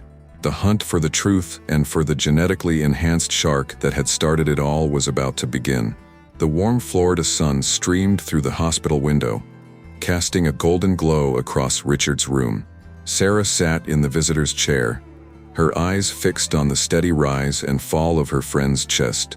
The rhythmic beeping of the heart monitor provided a constant reminder of how close they had come to losing him. Richard stirred, his eyes fluttering open. "Sarah?" His voice was hoarse, barely above a whisper. She leaned forward, taking his hand gently. "I'm here, Richard. How are you feeling?" He managed a weak smile. "Like I went 10 rounds with a great white. But I'm alive, thanks to you." Sarah felt a lump form in her throat. "I'm so sorry, Richard. If I had been more vigilant, if I had..." Richard cut her off with a squeeze of his hand. "Stop. We've been over this. You couldn't have known what was out there. None of us could have." Sarah nodded, trying to push down the guilt that still gnawed at her. She glanced at Richard's heavily bandaged leg, propped up on a pillow. "Any word on when they might start your physical therapy?" Richard's face tightened, a mix of determination and fear flashing across his features. "Doctor says we can start next week if the healing continues at this rate. It's going to be a long road, Sarah. You'll get through it?" Sarah assured him, injecting as much confidence into her voice as she could muster. "You're the toughest old sea dog I know." Richard chuckled, then winced as the movement jostled his injuries. "Old sea dog, huh? I'll remember that next time you need someone to lead a night dive." The mention of diving brought a somber mood to the room. Sarah glanced out the window, towards the ocean that had been their playground and livelihood. Now it held a menace that neither of them could have imagined. Have they found it yet?" Richard asked, his voice low. Sarah shook her head. "No sign of it. The beaches are still closed, and they've got teams out searching. But..." She trailed off, not wanting to voice the fear that the enhanced shark might never be found. Richard was silent for a moment, his eyes distant. "You know, I keep replaying that moment in my head. When it came at us, there was something in its eyes, Sarah. Something unnatural." Sarah felt a chill run down her spine, remembering Dr. Chen's revelations about Project Leviathan. She wanted to tell Richard everything about the government's secret program, about the neural interface controlling the shark's behavior. But the memory of Agent Daniel's thinly veiled threats held her back. "I know," she said softly. "Whatever's out there, it's like nothing we've ever encountered before." A knock at the door interrupted their conversation. Linda, Richard's wife, entered, carrying a small duffel bag. "I brought you some things from home," she said, setting the bag down. Her eyes met Sarah's, a silent understanding passing between them.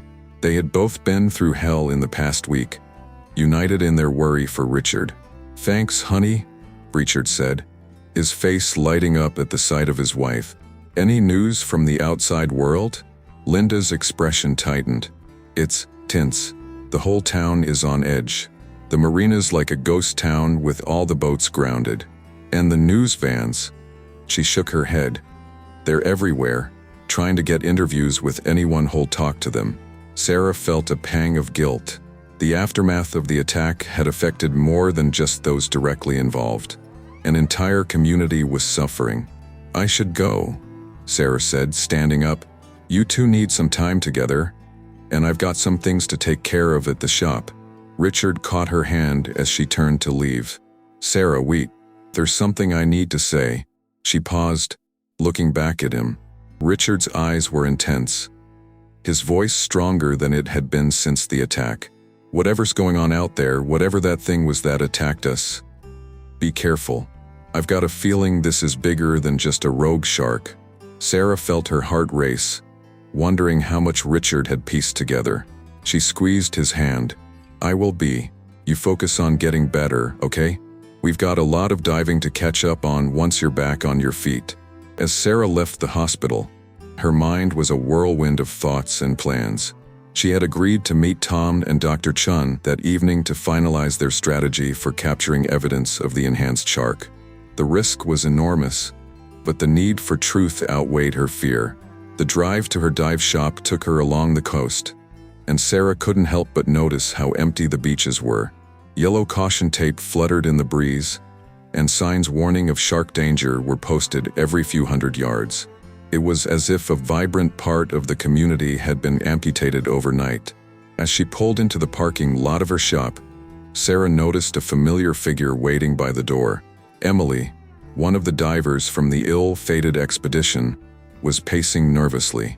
Emily, Sarah called out as she got out of her car. What are you doing here? Emily turned, her face a mixture of relief and anxiety. Sarah, thank God. I've been trying to reach you. I'm sorry. I was at the hospital visiting Richard. What's wrong? Emily glanced around, as if afraid of being overheard. Can we talk inside? Sarah nodded, unlocking the shop door and ushering Emily in. The familiar smell of neoprene and salt water hit her as they entered, a bittersweet reminder of happier times. Once inside, Emily's composure cracked. I can't sleep, Sarah. Every time I close my eyes, I see that thing coming at us, the water turning red. I hear Richard's screams. Sarah's heart ached for the young woman. She guided Emily to a chair, sitting down across from her. Emily, what you're experiencing is normal. We all went through a traumatic event. Have you considered talking to someone? There are counselors specializing in. It's not just that, Emily interrupted, her voice dropping to a whisper. I've been having these dreams, nightmares, but they feel so real. I see the shark, but it's different. There are wires and lights, and its eyes. She shuddered. Its eyes are wrong, Sarah. Like some kind of machine. Sarah felt her blood run cold. Emily's description was too close to the truth for comfort. Emily, these are just dreams. Your mind trying to process what happened. But Emily shook her head vehemently. No, it's more than that. I did some research, Sarah. There are rumors online, conspiracy theories about government experiments on marine life. What if it wasn't just a normal shark attack? Sarah's mind raced. She wanted to comfort Emily, to dismiss her fears as mere paranoia. But she also knew the truth, and the weight of that knowledge pressed down on her. Emily, listen to me, Sarah said, choosing her words carefully. What happened out there was terrible, and it's natural to look for explanations. But we need to focus on healing, on moving forward. These theories, they're not going to help you recover. Emily's shoulders slumped, but there was still a glint of suspicion in her eyes. You don't believe me? Sarah reached out, placing a hand on Emily's arm. It's not that I don't believe you're experiencing these things. I just think we need to be careful about jumping to conclusions. The ocean is vast and mysterious. There's still so much we don't understand about shark behavior. Emily nodded slowly, but Sarah could tell she wasn't entirely convinced. I guess you're right. Everything feels so wrong now. The closed beaches, the news reports, those men in suits asking questions. It's like the whole world has shifted. I know, Sarah said softly, but we'll get through this. The community will heal, the beaches will reopen. We just need to give it time. As Emily left, looking slightly calmer but still troubled, Sarah leaned against the counter, her mind whirling. The conversation had reinforced the urgency of their mission. If people were already starting to piece things together, how long before the truth came out in a way that could cause panic? The bell above the shop door jingled, startling Sarah from her thoughts. She looked up to see Tom entering, his limp less pronounced but still noticeable. "Hey there, Shark Bait," he said, using Richard's old nickname for her. "Ready for our little adventure?" Sarah managed a smile, though it didn't reach her eyes. "As ready as I'll ever be. Dr. Chen's meeting us at the marina in an hour with the equipment." Tom's expression grew serious. "Sarah, are you sure about this? We're not just dealing with a dangerous animal here. If what Dr. Chen told us is true, we're up against some serious government firepower." Sarah thought of Richard in the hospital, of Emily's haunted eyes, of the community living in fear. "I'm sure, Tom. We need to expose the truth, whatever the cost. These people, they're playing God with nature, and innocent people are paying the price." Tom nodded, a glint of admiration in his eyes. "All right then, let's go catch ourselves a super shark." As they left the shop, Sarah cast one last glance at the framed photo of her dive team. "We're going to make this right," she whispered to the smiling faces. "I promise." The drive to the marina was tense, both Sarah and Tom lost in their own thoughts. The weight of what they were about to attempt pressed down on them. They were no longer just dive instructors and tour guides. They were about to become whistleblowers, taking on forces far beyond their usual realm of experience. As they pulled into the marina parking lot, Sarah spotted Dr. Chen's nondescript sedan. The scientist was already unloading equipment, her movements quick and furtive. "Dr. Chen," Sarah called out softly as they approached. "Is everything set?" Eliza nodded, her face taut with tension. "I've got the modified cameras and the reinforced cage. But Sarah, Tom, I need to make sure you understand the risks. If we're caught..." "We know," Tom interjected, his voice grim. "But it's not just about us anymore. This project, it's a threat to the entire ecosystem. We have to stop it." Dr. Chen seemed to deflate slightly, relief and worry warring on her face. "All right, let's get this equipment loaded and go over the plan one more time." As they worked to load the specialized gear onto Sarah's boat, she couldn't shake the feeling of being watched. Every shadow seemed to hold a potential threat, every passing car a possible government agent coming to stop them. Finally, with the boat loaded and the plan reviewed, they were ready to cast off. As Sarah untied the mooring lines, a figure stepped out of the shadows near the dock. "Going somewhere, Ms. Miller?" Sarah's heart nearly stopped as she recognized Agent Daniels' voice. He approached the boat, his face impassive in the dim marina lighting. "Just a late-night research expedition, Agent Daniels," Sarah replied, fighting to keep her voice steady. "Marine biology waits for no one." Daniels' eyes scanned the boat, taking in the specialized equipment and the nervous faces of Tom and Dr. Chen. "Research, of course. And I suppose Dr. Chen here is assisting you? How fortunate that the Oceanographic Institute takes such an interest in your diving activities." The threat in his words was clear. Sarah felt a bead of sweat trickle down her spine, but she held her ground. "Is there a problem, Agent Daniels? Last I checked, the ocean was still free for law-abiding citizens to explore." For a long moment, Daniels said nothing, his gaze boring into Sarah. Then, unexpectedly, he smiled. It was a cold expression, devoid of any real warmth. "No problem at all, Miss Miller. I just wanted to remind you of our previous conversation, about the dangers lurking in deep waters. To be careful out there. The night can be unpredictable." With that, he turned and walked away, disappearing into the shadows as silently as he had appeared. Sarah let out a shaky breath, looking at her companions. Tom's jaw was set in a grim line, while Dr. Chun looked like she might be sick. "We should call it off," Dr. Chun whispered. "They know. They'll be waiting for us." But Sarah felt a steely resolve settle over her. "Yo, this is exactly why we need to do this. They're counting on fear to keep us in line. We have to show them that the truth can't be buried." Tom nodded, his expression one of grim determination. "Sarah's right. We've come too far to back down now.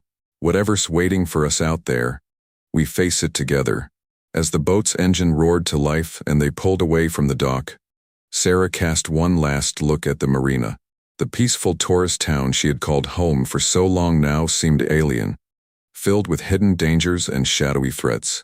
But as they headed out into the open water, the familiar rhythm of the waves beneath the hull brought a sense of calm. This was her element, the world she knew best. Whatever challenges lay ahead, whatever dangers they might face, Sarah was ready. The hunt for the truth, and for the genetically enhanced shark that had started it all, was officially underway. As the lights of Key Largo faded behind them, Sarah steeled herself for what lay ahead. They were about to dive into waters far deeper and more treacherous than any they had explored before. But the need for answers drove them forward into the dark unknown.